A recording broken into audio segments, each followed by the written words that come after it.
Dan Hally, Sidney Resources. Today is July 16th. I'm just doing a continuation of a series of videos to really explain and talk a little bit about what's going on down on site, kind of our ops plans. But this initial piece is to really talk about the geology and what we're learning. It's really fascinating. I mean, the geological mystery that we have unfolding here in Warren, and what we've uncovered could really reshape our understanding of this historic area and really unlock major value for Sidney Resources. Sidney Resources is located in the Atlanta lobe of the Idaho batholith. From a geological standpoint, the Idaho batholith, which is a granite batholith, is one of the largest, if not the largest, known granite batholith on the planet. And why that's relevant is in reviewing research and working with other geologists and universities to look at research, very little study has been done on this area, which in my eyes explains why there's a little understanding or why it hasn't been discovered up until this point. A lot of this has to do with the work that we've done, different things that we've uncovered. Because in our work and in our testing, I mean, as most of you know, we originally thought this was a gold-silver deposit because that's what was mined here historically. And all of the material that I've reviewed, that's all they discussed was the gold and silver. That's what it was mined. We knew that it was mined by driving through vein systems and then getting into what are called coarse gold pockets. Some of the research talked about unusual metals or unusual occurrences or difficulties in the smelter process, but there wasn't enough information to really point us in the direction that there was anything different. So when we started that process and we really were going after the test process and we had the test mill set up and we started smeltering, all of our expectations were we would be in revenue based on we're going to recover gold and silver. And what happened in that first smelter test is we got a doré that was essentially indestructible. It didn't look anything like a gold or a silver doré. It was indestructible. It wouldn't dissolve in acids. It was extremely hard. You couldn't drill it. You couldn't cut it.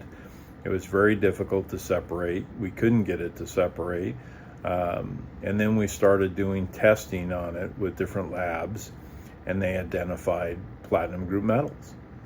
And that was really surprising, not to mention that the doré was magnetic regardless of the oxidizers that we threw at it during the smelter process. We couldn't eliminate the iron that was in it. So one of the testings that we did is with ALS Labs, and they identified elemental iron. They referred to it as steel or an elemental iron. Well, that was pretty unusual.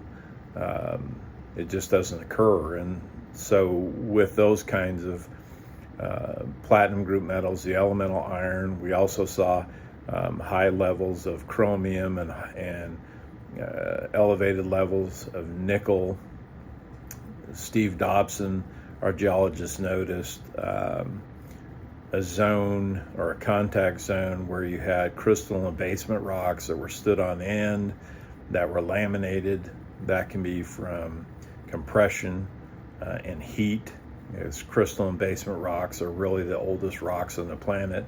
And so when you look at all of these things, particularly with the platinum group metals and all the pieces that were coming together, it was really pointing in the direction of a meteor strike. With the basement rocks, and particularly with iridium and osmium. These were really high levels of platinum groups, multi-ounce in all of them. I mean, every single one of them. We had the platinum, we have palladium, we have iridium, we have osmium, we have ruthenium, we have rhodium, all at multi-ounce.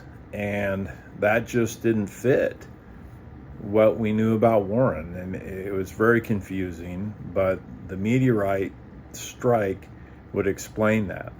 And one of the things I want to clarify on a meteor strike is, even though meteors have the platinum group metals on them, or they carry them, and the elemental iron, which we've identified comes in the form of pendolite. I may not be correcting or saying that word exactly correct, but or pronouncing it, but I believe it's pendolite, which is common in meteors. So you have a lot of information that points us in that direction. And what we know about meteor strikes initially, when you do the research and you're reading, it sounds like all of those platinum group metals are carried in on the meteorite. But it's really not the case in a meteor strike. So in a meteor strike, when a meteor hits, it may carry in some of those, but what occurs in some meteor strikes is you get a melt zone. So the compression and the heat caused by an enormous impact. I mean, we're talking nuclear warhead level underground. I mean, they're absolutely enormous. But what happens when they impact and they cause melting of the crust and into the mantle, you have naturally occurring PGMs that occur in those areas. And what occurs is you have rapidly condensing by weight metals. And so those create those economic deposits of those metals. So even though they're carried in, they're really just a collection of what's already occurring in the Earth's crust. It just does it at significant levels. So it really changes upon the impact. And so I just wanted to make sure that was clear for everyone. It doesn't all come in. Some of it comes in, but not all of it. So one of the other pieces that we've learned as we've worked through this is there's really two major possibilities that explain the unusual and precious metals in this district. The first is being the meteorite impact. We've really been studying that, but as we study that, we're also looking at this has a lot of potential, and I'm personally kind of leaning in that direction, but I am keeping an open mind, is this just may be a very unusual porphyry type geological system that formed deep in the Earth's magmas. It's rich in gold and it's rich in the platinum group metals. So those are what we're looking at. Now there could be one idea is that the entire region was hit by a giant meteorite. What evidence do we have of that? Well, we look at the basement rocks that are stood on end, they're laminated. So we see those. There's a large semicircular depression that's visible in the topography. There's also layered mafic rocks formed under intense heat. High concentrations of the PGMs, which are rare in Earth but are common in the meteorites. If this is true, if this is a meteor strike, one of the things we're looking for is shocked quartz. And by shocked quartz, you can have the quartz cut into thin sets or thin slices, and you examine it under a microscope, which is what we have the folks at University of Alaska Fairbanks doing. And then you're also looking for shatter cones, and you're looking for melt sheets. These are all hallmarks of ancient impacts. Now, the porphyry hypothesis, this is the second idea, is that there's a really unusual PGM-rich porphyry system. The porphyry deposits are typically formed when hot magma rises and releases metal-rich fluids under the crust. These fluids deposit metals like copper, moly, or molybdenum, gold, and in rare cases, PGMs. and those are deposited into the veins in the surrounding rocks. What's unusual is the combination of PGM enrichment with gold and signs of a potassic alteration, which are typical for porphyry systems. Plus, we're finding cobalt, nickel enrichment, and tellurides, which are chemical markers of this type of a system. So what we found in Warren in our early work really shows some promising sign. We're seeing the shear-hosted quartz veins with alteration. We're also seeing alkaline intrusions, which are a signature of the porphyry systems. We're seeing chrysocule and sphalerite, which is really copper and zinc minerals. We have a strange mix of elements that doesn't quite match typical ore. I mean, when you look at this, the sphalerite, what we're seeing is it's actually encapsulating the PGMs, which is really unusual. Other unusual things that we've observed in the ore is these small metal spheres. We see them when we do grind studies. They're a two-shell egg, essentially. So you have the outer shell is elemental iron. The inner shell is an aluminum silicate, and inside of that is precious metals. So we have a lot of evidence of both. I'm leaning towards the porphyry system, which is enormous. But then what do we do next? And so in working through this and taking, we just took a lot of samples that are going to the University of Alaska Fairbanks for additional study. But then what we're going to do is we're already working on selecting a contractor. We're going to do a geophysical survey to really map what's underground. What we anticipate will happen is this is going to really light up. We believe you're going to see a massive signature when this is flown. Based on what we know about the area, what we've seen in the different areas that we've examined, we think this could be as large as 8 miles long and 2 miles wide. Then we're going to do a drill, what's we refer to as a search hole. We're going to essentially find the center of the bullseye, what shows up in that geophysical survey, and then we'll select a site from there. We've already got one in mind that would be on private property, so it makes it property that we own, which makes it easier to drill on. And we're going to drill at least 4,000 feet. And when you take the geophysical surveys and then this drill hole, we'll be able to make a determination of whether this is a meteor strike, a porphyry system, or a combination of the two. And so that's really what we're doing. This is really a rare, incredibly rare opportunity, and we're just beginning to uncover the story. So to support all of this, what does that mean from an operational standpoint? What it means is that we've been doing a lot of work and a lot of research to try and move into revenue. That's the key. And it's been frustrating, but when you look at mining and metallurgy, it takes years, or it can take years. And we're a small lab. We're a small company. We operate really lean. And we do that because how we spend money is incredibly important to our shareholders, and we have to make every dollar count. And so what we've been doing on the metallurgy side is we've been testing the metals, or we've been testing the ore and the metallurgy from what we've recovered from the knot vein. And the knot vein, through testing, has been confirmed by multiple labs, is we have high grades of gold, over 10.5 ounces per ton.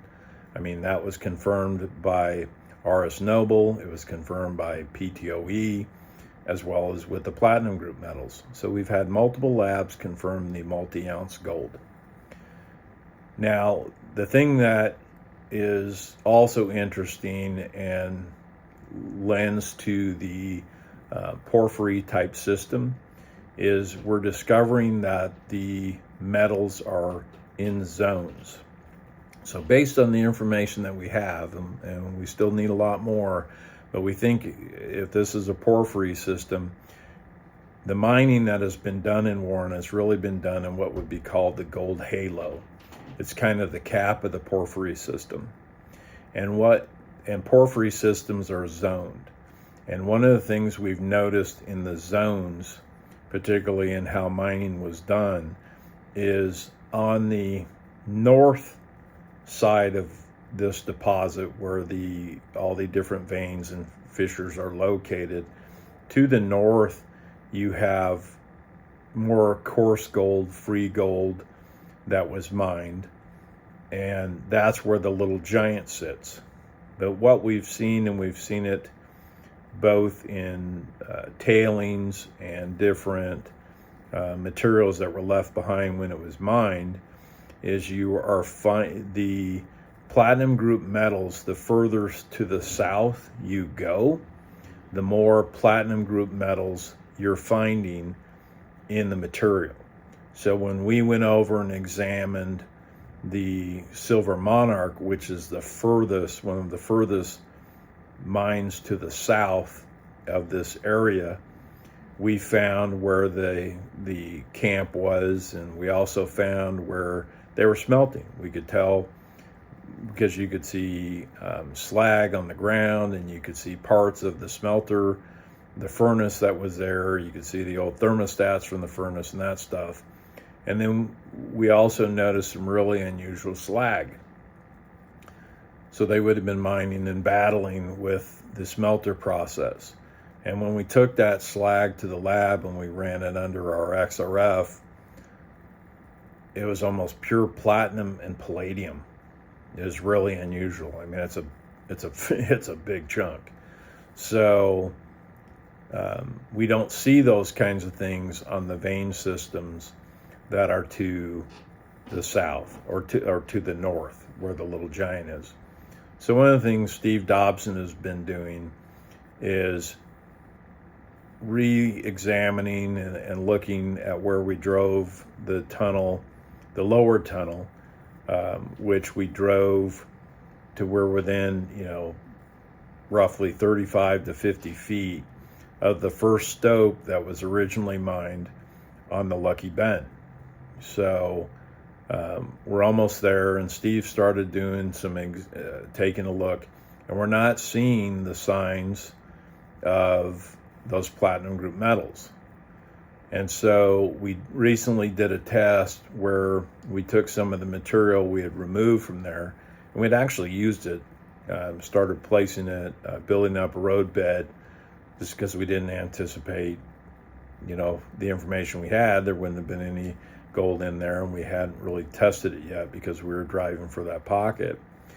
We ran some of that. It was heavily diluted, based on what we could tell. I'm estimating there was about 100 pounds, maybe a little more, maybe a little less, of actual ore in that. And in that process, Steve recovered free coarse gold. And it was over 1 gram of free coarse gold. And then we were able to smelter an additional 12 grams of gold out of that we got in doré. There might be a little silver in that, but not much. And so that's over 13 grams that was recovered from essentially 100 pounds of ore. And that doesn't even include what we've leached. We've done leach tests, and we'll precipitate that out, and that'll tell us how much recoverable gold is in that material. And keep in mind that we're not even underneath the coarse gold pocket that was mined. So what we're doing from an operational standpoint is we're going to continue to work on the metallurgy of the concentrates that we've been processing for over a year now from the knot stockpiles. That's not going to stop. On a small scale, we have been able to separate the platinum, the palladium, the silver, and the gold. And one of the things we've been waiting on is for our XRF to be calibrated. We can use it for some basic sampling, but we know it's not accurate. It tells us what's in there, but we don't know the levels because it has to be calibrated. The delays in calibrating is our metal concentrations are so high that we are having to have custom standards made to calibrate the machine. And so to ensure our accuracy, we've essentially had custom standards made for the periodic table. Essentially that's where we're at. So the high level, our concentrations are at 1% for all of those different, including the rare earths. So those, I learned today, will be shipped, and those will be on site on Saturday. So that's exciting because the company Shimatsu that we bought the XRF from will be here to calibrate it on Monday.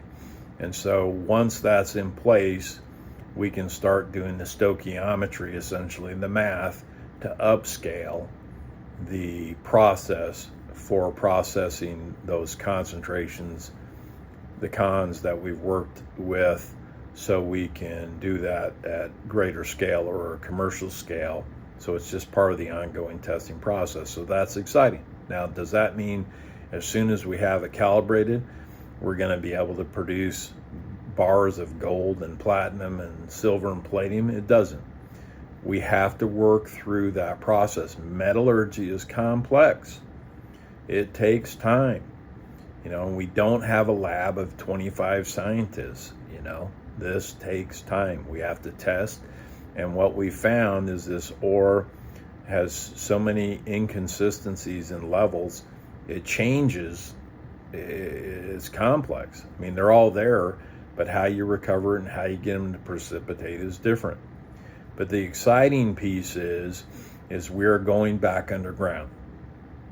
So why are we going back underground? Because we've proven that we can recover coarse gold and silver without the difficult metallurgy.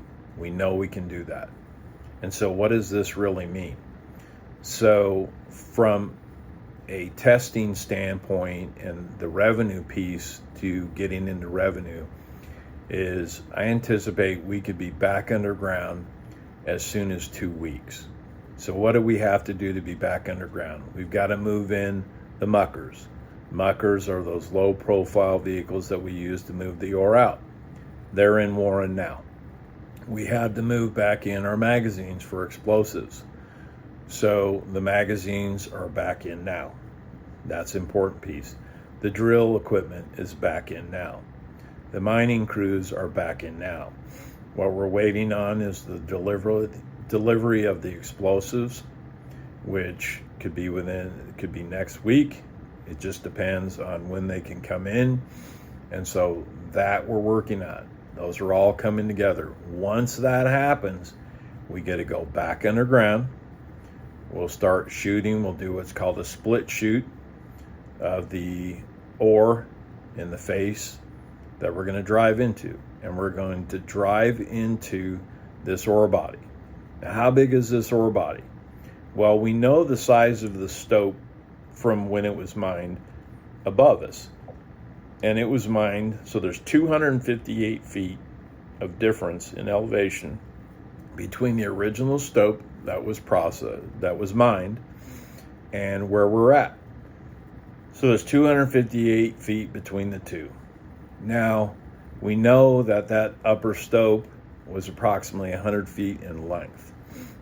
We also know its width. Now, the width that they mined was essentially 3 feet, give or take a little bit on each side. But the vein on top is also anywhere between 6 and 18 inches wide. What we know about the Warren area is the veins get wider and richer at depth. So at depth, where we're at now, 258 feet below, the vein is over 4 feet in width. So we plan, we could be looking at taking about 6 feet to ensure we're recovering the coarse gold and silver in the system. So if you look at, let's say you went up 200 feet, just as an easy number, and you're 100 feet in length, okay? You're 6 feet wide, and we know this material runs about 4,500 pounds per cubic yard. So if you do the math, we're looking at 10,000 tons in this first coarse gold stope. Now, when we start bringing this out, we can use the current small milling system that we have in place to start immediately processing this and recovering. Okay. And then we've got our lab that we can send stuff to so we can recover the coarse free gold. Then we can smelt it, and we can also leach to ensure that we're recovering everything that we can. And what we've done with our testing so far shows that there is not PGM contamination, so we don't have the complex metallurgy. At the same time this is occurring, we are doing the work to build the new 50-ton-a-day mill. So we've got the clear span building coming in. We're already doing the excavation on the surface. We're going to be bringing in the clear span building. We'll get that built. Inside that, it's going to house a new crusher. You're going to have a jaw crusher. You're going to have an impact crusher. You're going to have your roller crusher or your recrusher, whatever you want to call it. You're going to have your spirals. You're going to have 3 dicer tables. It's going to be a much more efficient system. So that will work well. This same system, if we decide to process any more of the stockpiled ore from the knot vein, this system will handle that as well. We've been really careful in how we're working through this. We're planning to have this mill ready and operational by November. It should be ready to go in October, but by the time you do some testing, some additional pieces to it, it'll be ready to go. Our plan is to have it ready to go by November. In the meantime, we'll be pulling ore out of the stockpile. We'll be processing what we can through the existing mill. So that's a really positive step forward, and our goal is to move this into revenue through the testing process and then move into full-blown mining next spring. So we've got a lot going on, and it's exciting. But these are the types of the work that's being done as we work through this process. But I really wanted to just provide you with an idea that gives some clarity and some explanation of what's going on. Now, in addition to the work and the studying for the meteorite and the porphyry system, this is so unique that we'll be working with the University of Alaska Fairbanks and Dr. Acosta on submitting for funding to study this further. It's so unique. Will be, the first step in that. We're going to apply to the National Science Foundation to fund a study. We're probably looking at 5 years of study would be my estimate, and different conversations about this process. It's important to understand how unique this is. We will be doing a lot of map work. We've already done a lot of map work underground. When Dr. Acosta was here, we've done a lot of work, and what we know is these two possibilities are what would explain the PGMs that are here. And it's exciting. We've got a great team. We're doing this methodically, and I know people have been frustrated because you have to understand the resource, and in the mining world, everybody drills, baby drill. Well, it's not about drill, baby drill. It's about understanding what's there. It's about understanding metallurgy, and what it makes us unique as a junior mining company, exploration company, is we understand the metallurgy, we understand what's there, or we're really gaining a significant understanding of what's there, but most importantly, we know how to mine it. You know, I hear all about the 43101 and those types of reports. Well, they're great, but I can't count the vast number of mining companies that have 43101s and they go nowhere because they don't understand how to recover what's there. The other piece that's unique about this is because of the high grades that we see, it is not about how much dirt you can process or how much you can move. It's because it's about the ounces that we can recover. Because one of the things we have to keep in mind and we have to plan for is we don't have a power source. There aren't power lines that run the Warren. There's no power at all. So we have to generate power using diesel. The more tons per day that you run, the more diesel you have to burn to produce the power. So even as we plan and look at a 450-ton facility, which we've talked about, okay, that's part of the planning phase. Okay, what we'll do over time and through this testing process is we're going to identify what's the optimal size mill that can recover the ounces that we have. Because when you're talking about gold and silver and platinum and palladium and iridium and osmium and all those precious metals that are there, they're all multi-ton per ounce. You don't have to run massive amounts of earth to recover those. I mean, a lot of gold mines are running at a couple grams to the ounce. So it's important to understand and optimize and test. That's why we're doing these tests. That's why we're starting with a mill. We're already ordering the equipment to be delivered. This mill building is going to be outstanding for what we're going to do with it. We can actually store ore inside in the winter so that we don't have the slush effect when you're working with frozen ore. It's going to be built using 230 eco blocks. This will be a fantastic structure to further and identify exactly the size of mill and where we'll build the next mill. You know, ultimately, because we've been strategic about how we've acquired property, we've acquired 208 acres of private land. That will allow for us to do all of our operations on private land. When you talk about from a permitting or a strategic piece, that's unheard of.